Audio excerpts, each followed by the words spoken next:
நம்ம போன பதிவுல பார்த்திருப்போம். ஹெவியான அட்டாக் உக்ரைன்குள்ள ரஷ்யா தரப்புலருந்து தாக்குதல் பண்ணிக்கிறாங்கன்னா, 500க்கும் மேற்பட்ட தாக்குதல்கள் நடந்திருக்கு. ட்ரோன்கள் அனுப்பி விட்டுருக்காங்க அப்படிங்கிறத பார்த்திருப்போம்.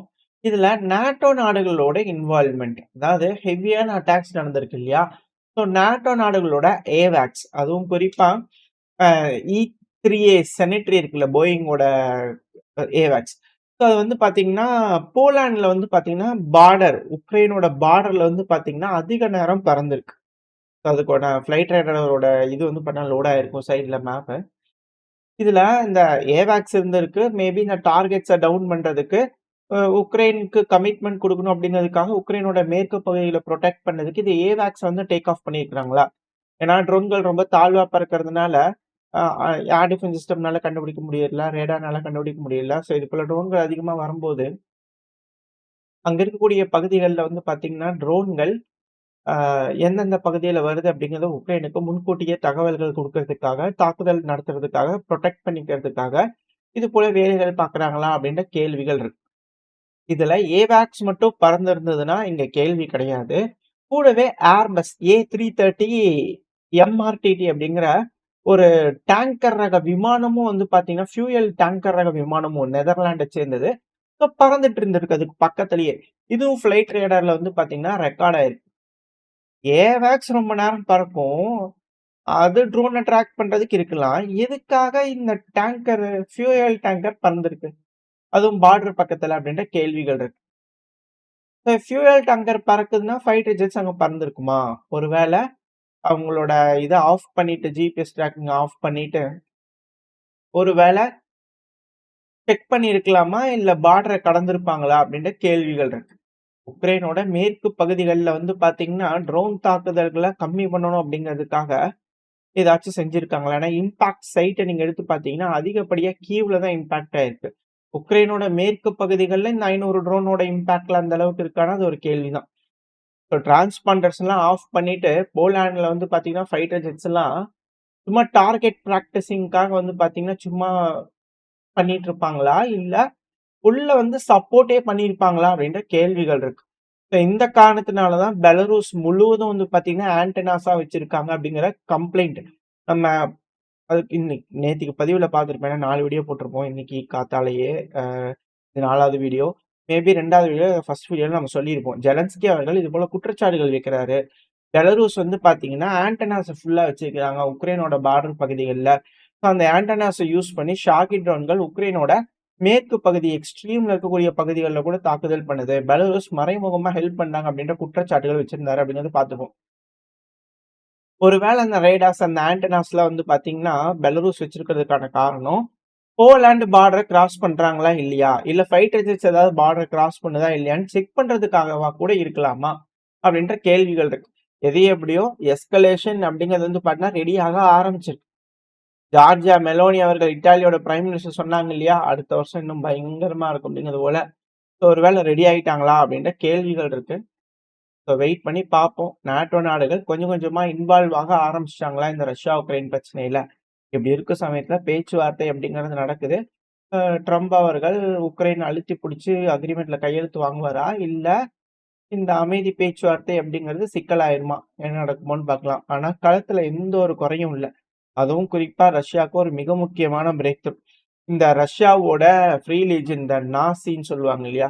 ஸோ ரஷ்யாவோட ஃப்ரீ லீஜன் அப்படிங்கிறது போல ரஷ்ய தரப்புல டெரரிஸ்ட்ன்னு அறியக்கூடிய ஒரு வாலண்டியர் உக்ரைனுக்காக ஜாயின் பண்ணக்கூடிய ரஷ்யன் சிட்டிசன் தான். என்னன்னா, ரஷ்யாவுக்கு ஆளுகின்ற அரசாங்கத்துக்கு எதிரா, ரஷ்யாவுக்கு நாங்க விடுதலை வாங்கி தரோம் அப்படிங்கிறது போல, ஃப்ரீ லீஜன் ஆஃப் ரஷ்யா அப்படிங்கிறது போல ஒரு அமைப்பு இருக்கு. அவங்க தான் அட்டாக் பண்ணிட்டு இருக்காங்க அப்படிங்கிறத நம்ம பார்த்திருந்தோம் இல்லையா? ஸோ இப்ப அதோட கமாண்டர் டென்னிஸ் கப்புச்சின் அப்படிங்கிற ஒரு நபர் வந்து பார்த்தீங்கன்னா இறந்திருக்கிறாரு. இவர ஒயிட் ட்ரக்ஸ் அப்படிங்கிறது போல அழைப்பாங்க. ஸோ இவர் வந்து பார்த்தீங்கன்னா ஜாப்ரோசியா பகுதியில வந்து பார்த்தீங்கன்னா இறந்திருக்காரு. ரஷ்யன் வாலண்டியர் கார்ப்ஸ் அப்படிங்கிற நேம்ல வந்து பார்த்தீங்கன்னா ரஷ்யாவை அட்டாக் பண்ணிக்கிட்டு இருந்தாங்க இல்லையா? ஸோ அதுல இருக்கக்கூடிய மொத்தம் 3 வகையான பிரிவு இருந்தது. அதுல ஒரு பிரிவு ரஷ்யன் வாலண்டியர் கார்ப்ஸ். ஸோ அதோட கமாண்டர் இறந்துட்டார் அப்படிங்கிற செய்திகள் வருது. இது மிக முக்கியமான ஒரு பிரேக் த்ரூ. ரஷ்யாவுக்கு ஒரு அட்வான்டேஜ் அப்படிங்கிற மாற்று கருத்து. சரி, ஓகே. களத்துல எப்பவும் போல தாக்குதல் நடக்குதுன்னு சொன்னோம் இல்லையா? டிசம்பர் 26 என்ன நடந்துச்சு? கடந்த 24 மணி நேரத்துலங்க மொத்தம் 256 காம்பேட் கிளாஸஸ் நடந்தது. இல்ல அதிகப்படியான தாக்குதல் அப்படிங்கிறது பக்ரோஸ்க் டைரக்ஷன்லங்க அப்படிங்கிறதோட உக்ரைனோட ஜெனரல் ஸ்டாஃப் தரப்புல இருந்து வரக்கூடிய ஸ்டேட்மெண்ட். இது உக்ரைனோட மீடியாக்கள் கொடுக்கக்கூடிய தகவல். மொத்தம் 65 ஏர் ஸ்ட்ரைக் ஒரே நாள் கடந்த 24 மணி நேரத்துல. இந்த தாக்குதல்கள் ட்ரோன் தாக்குதல் அதுக்கு இதுக்கு சம்மந்தம் கிடையாது. அந்த 500 ட்ரோன்கள் ஷாகி ட்ரோன்கள் அதெல்லாம் வேற. இது களத்துல மட்டுமே பிரத்யேகமா நடக்கக்கூடிய தாக்குதல்கள். இரு ராணுவமும் சண்டை பிடிச்சிக்கும் இல்லையா, சோ அங்க நடக்கக்கூடிய தாக்குதல்கள். ரஷ்யா மட்டும் 65 ஏர் ஸ்ட்ரைக் பண்ணிட்டாங்க. 174 கைடட் ஏரியல் குண்டுகளை லொத்து லொத்துன்னு போட்டு போயிருக்கிறாங்க ரஷ்யா. 3624 காமிகாசி ட்ரோன்களை ரஷ்யா பயன்படுத்திக்கிறாங்க ஒரு நாள்ல அப்படின்னு கூட சொல்லிக்கிறாங்க.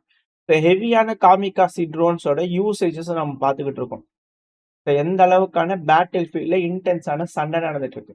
இந்த ரஷ்யா உக்ரைன் பிரச்சனையில இருக்கக்கூடிய விஷயங்கள் பேச்சுவார்த்தை சுமூகமா முடிஞ்சுச்சுன்னா ஓகே. அப்படி இல்லைன்னா இந்த எஸ்கலேஷன் எல்லாம் பார்த்தா கொஞ்சம் கூட குறையிற மாதிரி தெரியலையே அப்படிங்கிற கேள்விகள் இருக்கு. சரி ஓகே. அப்படி நம்ம மிடில் ஈஸ்டுக்கு வந்துட்டோம் அப்படின்னா இஸ்ரேல் தரப்புல இருந்து சொமாலிலாண்டை நாங்க அங்கீகரிக்கிறோம் அப்படிங்கிறது போல பிரைம் மினிஸ்டர் நெத்தன்யாகு அவர்கள் சொல்லியிருந்தார் இல்லையா, இஸ்ரேலோட பிரைம் மினிஸ்டர். அதுக்கே சொல்லியிருந்தாங்க பல அனலிஸ்ட் தரப்பு இருந்து, தலைவரே இஸ்ரேலிய பல நாடுகள் அங்கீகரிக்கல அப்படிங்கிறது போல பலரும் சொல்லியிருந்தாலும், பட் இருந்தாலும் இஸ்ரேல் தரப்பு வந்து இப்படி ஒரு ஸ்டேட்மெண்ட் வந்துருச்சு அப்படிங்கிறது போல நெத்தன்யாகு அவர்கள் தான் சிறந்த மனிதன், இந்த உலகிலேயே வந்து பாத்தீங்கன்னா சிறந்த தலைவர் நெத்தன்யாகு அவர்கள் தான் அப்படிங்கிறது போல சொமாலி லேண்ட்ல வந்து பாத்தீங்கன்னா ஒரு பயங்கரமான ஒரு செலிப்ரேஷன் போயிட்டு இருக்கு. ட்ரெஸ்ஸுக்கு எல்லாம் வந்து பாத்தீங்கன்னா இஸ்ரேலுக்கு ஃபேவரா வந்து பாத்தீங்கன்னா மாறிக்கிறாங்க. அல்லாஹ் உங்களை ஆசீர்வதிப்பார் அப்படிங்கிறது போல சொமாலிலாண்ட் மக்கள் வந்து பாத்தீங்கன்னா அந்த அளவுக்கு வாழ்த்துகள் சொல்லிட்டு இருக்கிறாங்க இஸ்ரேலுக்கு. சரி ஓகே. சாரி இல்ல இந்த சொமாலியா இருக்கிறாங்க இல்லையா, அவங்க கண்டனங்கள் சொல்லிக்கிறாங்க. இஸ்ரேல் இது இல்லீகலான ஒரு மூவ். இஸ்ரேல் சொமாலியா லேண்டுங்கிறது எங்க நாட்டுக்கு உட்பட்டது. இது டைரக்டா எங்க நாட்டோட சாவர்னிட்டியை நீங்க அட்டாக் பண்றீங்க. சொமாலியாவோட அரசாங்கத்துக்கு சொமாலியாவோட அரசாங்கமான நாங்க இது இமீடியட்டா ரிஜெக்ட் பண்றோம். இது எங்க நாட்டோட சாவர்னிட்டிக்கும் அன்லாஃபுல்லான ஒரு ஆக்ஷன். இதை தடுத்துடுங்க. இன்டர்நேஷனல் சட்டப்படி இது தப்பு. இதுக்கு பிறகு இது செய்யாதீங்க அப்படிங்கிறது போல வயலேட்டட் நல்டு வாய்டு அப்படிங்கிறதோட வந்து பல வார்த்தைகள் சொமாலியா தரப்புல இருந்து ஒரு பெரிய பெரிய பேராகிராஃப் போட்டு கண்டனங்கள் தெரிவிச்சிருக்காங்க. அடுத்தது ஆப்பிரிக்கா. ஆப்பிரிக்கன் யூனியன் ஒரு அமைப்பு இருக்கு இல்லையா, அதாவது ஆப்பிரிக்க நாடுகளை சேர்ந்த ஒரு அமைப்பு. அவங்க வந்து பாத்தீங்கன்னா என்ன சொல்லிக்கிறாங்க, டிக்ளேர் பண்ணிக்கிறாங்க, நாங்க எந்த ஒரு ரெகக்னைசேஷனும் சொமாலிலாண்டு தனி நாடு அப்படிங்கிற எந்த ஒரு ரெகக்னைசேஷனும் கொடுக்க மாட்டோம், அங்கீகரிக்கல. இஸ்ரேல் கொடுக்கறது ரொம்ப தவறான செயல் அப்படிங்கிற அவங்க ஓடோடி வந்து கண்டனங்கள் விடுத்திருக்காங்க. இதுல என்ன ஒரு ஹைலைட்னா, நம்ம சொன்னோம் இல்லையா சமீப காலமா இங்க ஒரு அலையன்ஸ் ஃபார்ம் ஆகுது மிடில் ஈஸ்ட்ல, அது வந்து விஷுவலா தெரிய ஆரம்பிச்சிருக்கு அப்படிங்கிறத சொல்லிட்டு இருக்கோம் இல்லையா. இப்போ சவுதி அரேபியாவோட ஃபாரின் மினிஸ்டர் தரப்புல இருந்து கண்டனங்கள் வந்திருக்கு. கிங்டம் ஆஃப் சவுதி அரேபியாவான நாங்க முழு சாவர்னிட்டி வந்து பாத்தீங்கன்னா ஃபெடரல் ரிப்பப்ளிக் ஆஃப் சொமாலியாக்கு நாங்க உறுதியா இருக்கோம், அதுல எந்த ஒரு மாற்றமும் இல்லை. நாங்க அவங்களுக்கு தான் சப்போர்ட் பண்றோம், எங்களோட முழு ஆதரவு அவங்களுக்கு தான். இது போல தனித்தனி நாடா பிரிக்கிறது, இந்த சொமாலிலாண்டு போல பிரிக்கிறது இந்த இஸ்ரேல் சொன்னாங்க இல்லையா, அதை நாங்க கண்டிக்கிறோம். அது போல எந்த ஒரு இதையும் நாங்க ஒத்துக்க மாட்டோம் அப்படிங்கிறது. அவங்க தரப்பு இந்த சொமாலிலாண்டு தனி நாடு கிடையாது, அது சொமாலியாவோட ஒரு இன்டெகிரல் பார்ட் தான் அப்படிங்கிறது அவங்க தரப்புல இருந்து சொல்லிக்கிறாங்க. இது உலக சட்டத்துக்கு எதிரானது, வைலேட் பண்ணாதீங்க அப்படிங்கிறது போல சவுதி தரப்புல இருந்து கண்டனங்கள் வந்திருக்கு.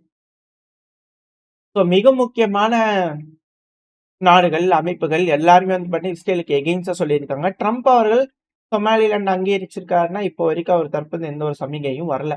ஏன்னா அவருக்கு நிறைய பிரச்சனைகள் இருக்கு. ஜெலன்ஸ்கி அவர்கள் வராரு, பேசுறாரு, ஏகப்பட்ட சிக்கல்கள் இருக்கு. எப்ஸ்டீன்ல ஃபைல்ஸ் கூட வந்து பாத்தீங்கன்னா 1,00,000 ஃபைல்ஸ் கிட்ட வந்து பாத்தீங்கன்னா 1,00,000 ஃபைல்ஸ் கிட்ட வந்து பாத்தீங்கன்னா இன்னும் வெளிவிட அமைச்சுக்கிறாங்க. அதான் ஆயிரக்கணக்கான லட்சக்கணக்கான ஃபைல்ஸ் இருக்குது அப்படிங்கிற செய்திகள் வந்துகிட்டு இருக்கு.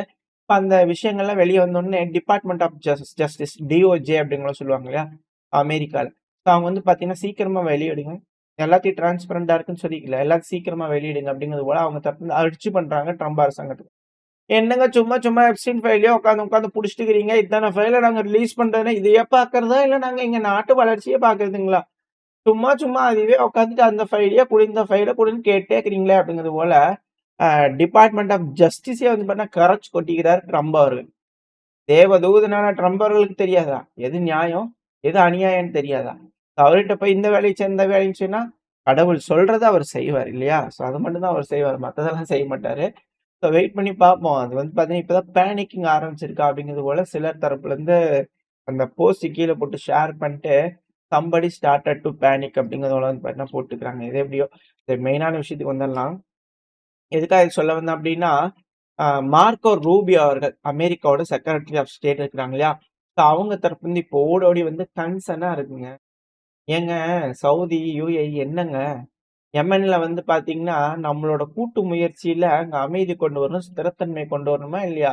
ஸோ அந்த எஃபோர்ட்ஸ்ல வந்து பார்த்தீங்கன்னா பண்ணுங்க. இப்படி 2 பேர் மாறி மாறி அடிச்சுக்கிட்டீங்கன்னா எப்படி? இதெல்லாம் பண்ணாதீங்க. ரொம்ப வருத்தம் அளிக்குதுங்க அப்படிங்கிறது போல அவர் தரப்புலருந்து ஓடோடி வந்திருக்கிறார். ஏங்க யுஏஇ ரொம்ப நாளா அடிச்சுட்டு இருந்தாங்களே! அப்போ ஒரு துளி கூட கண்டுக்கல. இப்ப சவுதி அரேபியா ரிட்டாலியேட் பண்ண ஆரம்பிச்சதுன்னு கண்டுக்கிறீங்களே! அப்படிங்கிற கேள்விகள் இருக்கு. ஏன்னா, சவுதி அரேபியா வந்து பார்த்தீங்கன்னா, திரும்பவும் உள்ள ஃபைட்டர் ஜெட்ஸ உள்ள விட்டு விளையாட்டு காமிச்சுட்டு இருக்கிறாங்க. "தம்பிகளா, யாரும் இங்க பாரு இத வித்ட்ரா பண்ணிட்டு போயிருங்க. யாரும் இந்த மாரி சண்டை பிடிக்கிற வேலைய வச்சுக்காதீங்க. 2வது யுஏஇ உள்ள இல்ல வரக்கூடிய சப்போர்ட் பண்றது அது போல எதுவும் வரக்கூடாது. நோ ஃப்ளை ஜோன் போடுறோம்." அப்படிங்கிறது சவுதி தரப்பு வந்து ஹெவியான அட்டாக்ஸ் பண்ணிக்கிட்டு இருக்காங்க அப்படிங்கிற வீடியோ பதிவுகள், செய்திகள்லாம் வந்துகிட்டு இருக்கு. இதுல என்னன்னா, அந்த சதர்ன் டிரான்சிஷனல் கவுன்சில்னு சொல்லுவாங்க இல்லையா? யெமனோட தெற்கு யெமனோட ஆளுகின்ற ஹெட் வாதி ஹத்ரமவுண்ட் பேர் கொஞ்சம் கட்டால அந்த வீடியோல இருக்கிறார் இல்லையா? அவர் தான். ஸோ அவர் வந்து என்ன சொல்லிக்கிறாருன்னா, அரேபியா சேனல் இருக்கு இல்லையா? ஸோ அதுக்கு என்ன சொல்லிக்கிறாருன்னா, தெற்கு யெமனான நாங்க, சதர்ன் ஆர்ம்டு ஃபோர்ஸ் ஆன நாங்க எக்காரணத்த கொண்டும் வித்ட்ரா பண்ண மாட்டோம். பண்ணவே மாட்டோம். நாங்க எங்க இதுல நாங்க இருப்போம் அப்படிங்கிற அவர் தரப்பு statement at the same time regroup ஆயிருக்காங்க. திரும்ப வந்து பார்த்தீங்கன்னா, ஒரு அஃபென்சிவ் ஆப்பரேஷன் அவங்க தரப்புலருந்து இருக்கும் அப்படிங்கிற செய்திகள் வந்து ஸோ அவங்களும் விட்டுக் குடுக்குற மாரி இல்ல. சவுதி வந்து பார்த்தீங்கன்னா, ஹெவியான ஏர் மூவ்மெண்ட்ஸ் வந்து பார்த்தீங்கன்னா, அந்த பகுதிகள்ல இருக்கு. இதுக்கு தான் secretary of state Marco Rubio வந்து கன்சர்னா இருங்க, கொஞ்சம் அமைதியா இருங்க அப்படிங்கிற அவங்க தரப்புன்னு சொல்லிக்கிறாங்க. ஸோ இந்த இடத்துல வந்து பார்த்தீங்கன்னா, சவுதி அரேபியா கிளியரான ஸ்டாண்ட் தெரியுது. யுஏஇக்கு எகெயின்ஸ்டா இருக்கிறாங்க. செயல்பட ஆரம்பிச்சிருக்காங்க. சொமாலிலாண்டுக்கு எதிரா இருக்கிறாங்க. ஏன்னா, இஸ்ரேலுக்கு எதிரான சில விஷயங்கள் வந்து பார்த்தீங்கன்னா, இப்ப சொல்ல ஆரம்பிச்சிருக்காங்களா? அப்படின்ற கேள்விகள் வருது. இந்த பிராந்தியத்துல மேற்கு நாடுகள், அதுவும் குறிப்பா இந்த இடத்துல இந்த வர்த்தக பாதை அமையணும் அப்படின்னா, சவுதி அரேபியாவோட அ ஒத்துமை அப்படிங்கிறது அவங்களுக்கு தேவை. அவங்களோட அந்த கோஆப்பரேஷன் அப்படிங்கிறது இல்லன்னா, இங்க வர்த்தக பாதை அமைக்கிறதுங்கிறது மிக பெரும் சிக்கலாகும். ஸோ வெயிட் பண்ணி பார்ப்போம். இந்த ஏரியால என்ன மாரியான விஷயங்கள் நடக்க இருக்குன்னு சொல்லிட்டு. ஸோ இந்த டைம்ல தான் ரஷ்யா, உக்ரைன் பிரச்சனைய தீர்க்கிறதுக்கான வேலைகள் போயிட்டு. சரி ஓகே. இது மிடில் ஈஸ்ட் நடக்கக்கூடிய விஷயங்கள். அப்படியே நம்ம கீழ வந்தோம்னா, சாது, சூடான். சூடான்ல பயங்கரமான அ சண்டைகள் போயிட்டு இருக்கு. சிவில் வார் போயிட்டு இருக்குன்றத பார்க்குறோம். இதுல இந்த சாதோட பார்டர் பகுதியில வந்து பார்த்தீங்கன்னா, என்ன ட்ரோன்னே தெரியாம ஒரு ட்ரோன். வந்து திடீர்னு சாதோட செக்யூரிட்டி பெர்சனல் இருப்பாங்க இல்லையா? ஸோ அவங்க போய் தாக்குதல் பண்ணிக்கு 2 சாத சேர்ந்த சோல்ஜர்ஸ் இறந்துட்டாங்க அப்படிங்கிற செய்திகள் வருது. இத வந்து கன்ஃபார்ம் பண்ணிக்கிறாங்க சாத் தரப்புலருந்து. இப்ப என்னன்னா, அந்த போர்ங்கிறது வந்து பார்த்தீங்கன்னா, சிவில் வார்ங்கிறது அப்படியே ஸ்ப்ரெட் ஆக ஆரம்பிச்சிருக்கு. ஆல்ரெடி ஆர்எஸ்எஃப்க்கு ஆதரவா தெற்கு சூடான்லேருந்து ஆளுங்க வராங்க. ஆர்எஸ்எஃப்க்கு ஆதரவா சாது தரப்புலருந்து சப்போர்ட் இருக்கு அப்படிங்கிறத பார்க்குறோம். ஸோ இப்ப ஒரு கட்டத்துக்கு மேல வந்து பார்த்தீங்கன்னா, இந்த சூடானோட ராணுவ படை, இது போல சுத்தி இருக்கிறவங்கலாம் உதவுறாங்க அப்படிங்கிறனால, இப்ப சாத தாக்குதல் பண்ண ஆரம்பிச்சுட்டாங்களாம். இப்ப சாதும் பதிலுக்கு நடவடிக்கைகள் எடுக்குறாங்கன்னா, இந்த ஏரியால ஃபுல்லா சண்டையாக ஆரம்பிச்சுருமா? அப்படியே ஸ்பில் ஓவர் ஆகுதா இந்த ரீஜியன்ல சண்டைகள் அப்படின்ற கேள்விகள் இருக்கு. வெயிட் பண்ணி பார்ப்போம் இந்த பகுதியில என்ன நடக்குதுன்னு சொல்லிட்டு. மாறி மாறி அடிச்சுக்கிறாங்க. கிரிட்டிக்கல் சப்ளை லைன்ஸ் அடிச்சுக்கிறாங்க. மக்கள கூட இப்ப சமீபத்தில ராபிட் சப்போர்ட் ஃபோர்ஸோட கட்டுப்பாட்டுக்குள்ள வந்த பகுதிகள்ல ஜினோசைட் பண்ணிட்டு இருக்காங்க அப்படிங்கிற திரும்பவும் குற்றச்சாட்டுகள் வந்து பார்த்தீங்கன்னா வந்துகிட்டு இருக்கு. அதுக்கான வீடியோ பதிவு பலதும் வருது. கண் கொண்டு பார்க்க முடியல. இது வந்து பார்த்தீங்கன்னா லிபியா. அப்படியே கொஞ்சம் மேல வந்தீங்கன்னா லிபியா. ஸோ லிபியால புரொட்டஸ்டர்ஸ் வர ஆரம்பிச்சுட்டாங்க. ட்ரிப்போலி யுஏஇனால அங்கீகரிக்கக்கூடிய அரசாங்கம் இருக்கு இல்லையா? ஸோ அவங்க வந்து பார்த்தீங்கன்னா, அங்க மக்கள் புரொட்டஸ்ட் பண்றாங்க. இது ஃபர்ஸ்ட் டைம் இல்ல. ஆல்ரெடி ஒரு 2, 3 மாசத்துக்கு முன்னாடி கூட நம்ம பார்த்தோம். அங்க புரொட்டஸ்ட் நடக்குது, வயலன்ட்டா கிளாஷ் நடக்குதுன்னு சொல்லிட்டு. ஸோ ஓரளவுக்கு கட்டுப்பாட்டுக்குள்ள கொண்டு வந்திருந்தாங்க. இப்ப திரும்ப வந்து பார்த்தா புரொட்டஸ்ட் நடக்க ஆரம்பிச்சுச்சு. அதுக்கான காரணம் மிக முக்கியமான தலைகள்லாம் போயிட்டாங்க. ஸோ இப்ப இந்த டைம்ல பார்த்து கவர்ன்மெண்ட் வந்து பண்ண ரிசைன் பண்ணுங்க அப்படிங்கிற மக்கள் போராட்டம் பண்ணிட்டு இருக்கதா சொல்றாங்க. கன் ஷூட்லாம் நடந்துட்டு இருக்கு அப்படிங்கிற செய்திகள் வந்துட்டு இருக்கு.